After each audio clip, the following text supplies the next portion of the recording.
That was good old-fashioned butt kicking.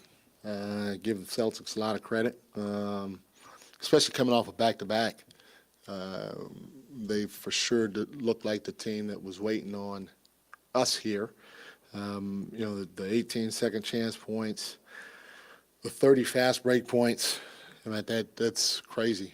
It's in 55% from the floor, 52% from the three-point line, 144 points. Give them a lot of credit. Joe Mazzulla kicked my behind on down, and all I can do is take my hat off to him. I know it's a really good team over there too, but how surprising is it to see 5 guys 20-plus points? I guess it's surprising. I didn't look at that. I guess I looked at everything else. There's a lot to look at, but I mean, again, they kicked our behind, so you just got to give them credit. First half, obviously, kind of a track meet for you guys. I noticed that moment where you kind of blew up at them in the huddle, not closing out. Did that kind of set the tone, I guess, for what was to come in terms of not recognizing perimeter defense? I've been with a lot of good teams, and I kind of went after them at that point, but sooner or later it has to come from within. They have to hold each other accountable for our play. I thought we had a group that we had out there with Keon and Malik and JaVale and HB and Trey.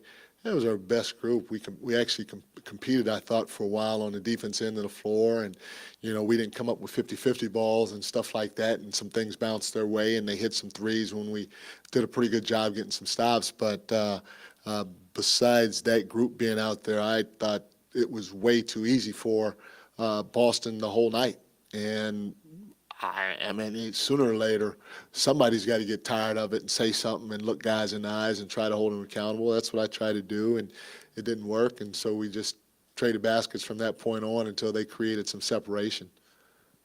Mike, with Boston on a back-to-back, are you surprised that you gave up 30-point fast break points tonight? Yeah. Where do you think you went wrong on the fast break part? We didn't do a good job of getting back. They played harder than us. They were more physical than us. They were up in us. And starting with me, I got to do a better job because, you try to complain to the officials, but they're human. They're going to make mistakes, and it ain't going to change. And I think the more you complain, they're human. So that's the more they're going to try to call things against you. And so we gotta be grown-ups about it, and I gotta leave the officials alone. And because when I start whining, everybody else seems like they start whining, and it's just a snowball effect. And if we're gonna be the team that's supposed to be the physical group out there, then when we face physicality, we got to figure out a way to play through it, and just try to play our game and not let it impact us on either end of the floor. Mike, fast start for De'Aaron, obviously, and then I think only 3 field goal attempts in the second half. What did you see happening there? How did they limit what he was able to do as the game went on? They were just physical. They got back in transition. They loaded the paint. They were very physical. The start of the game, it was the track meet, and nobody was really playing defense, and then you could just see they just cranked it up. And like I said, I started complaining to the officials. We all started complaining to the officials, and they smelled blood, and they cranked it up even higher. And that probably had something to do with it. Mike, you've talked a lot about the gap between good and great, Yeah. and that gap seemed pretty wide tonight between your team and the Boston Celtics.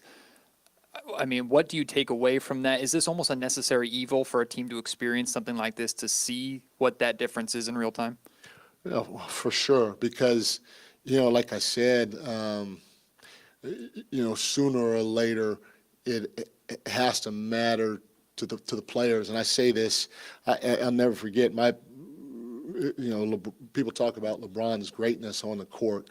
My first year in Cleveland, we were a show team back then. You can jump out and show, and they didn't shoot the three as much and some other things, and we worked on that all summer when I got there, and then we worked on it all at training camp, and we started out kind of slow my first year there, and I'll never forget, we were like 8 games in, and we were playing a home game. I can't even remember who we were playing against, and we were just getting killed in the pick and roll, and so I called a timeout, and finally I said, hey, look, what do you guys want to do? I mean, we tried showing, we tried switching. You want to try? What do you want to? And before I can get another word out, LeBron, as a young player, he stepped into the huddle, and he goes, excuse my French, but he goes, F that. We're an effing show team. We worked on it the whole training camp. You do this, you do this, you do this, you do this. Let's effing go. And I just stepped out the huddle. And from there, you go look at what our defensive rating was the rest of that season and the next 4 years.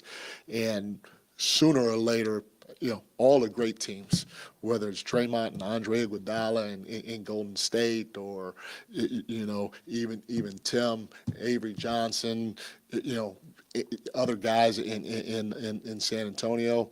Every great team that I've been a part of, it's come from within at certain times, especially when you hit adversity. And so, we got to keep hitting adversity, and we got to keep trying to have it come from within and find a way to dig ourselves out of a hole like this by holding each other accountable throughout the course of the game. So, you got to go through this sometimes. Long-winded answer.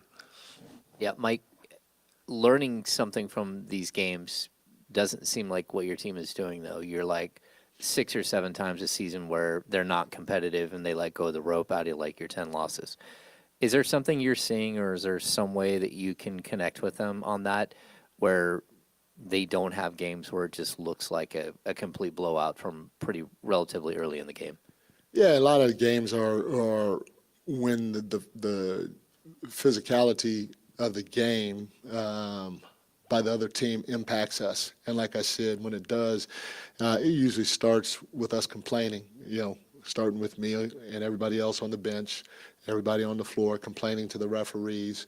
And then the other team senses that, and they just tighten that wrench more and more and more until they finally are able to break loose. And that's what I'm saying. We somehow, some way, have to just lock in on ourselves, hold each other accountable, and go out there and do our job to the highest level that we can. If you watch our game, think about in the first half how many times we gave one effort, and then they got a wide open shot because we wouldn't continue to rotate. Think about them. How many times did they continue to rotate and even contest late or come up with 50-50 balls?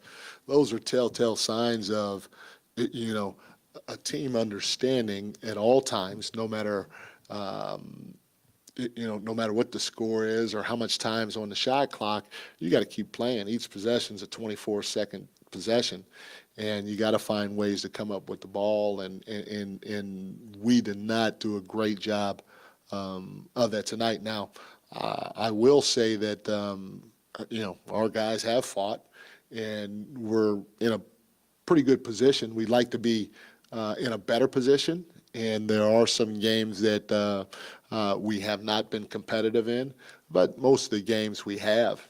And I'm hoping that we find a way to be more competitive against teams that have given us problems with the physicality level in a 48-minute game.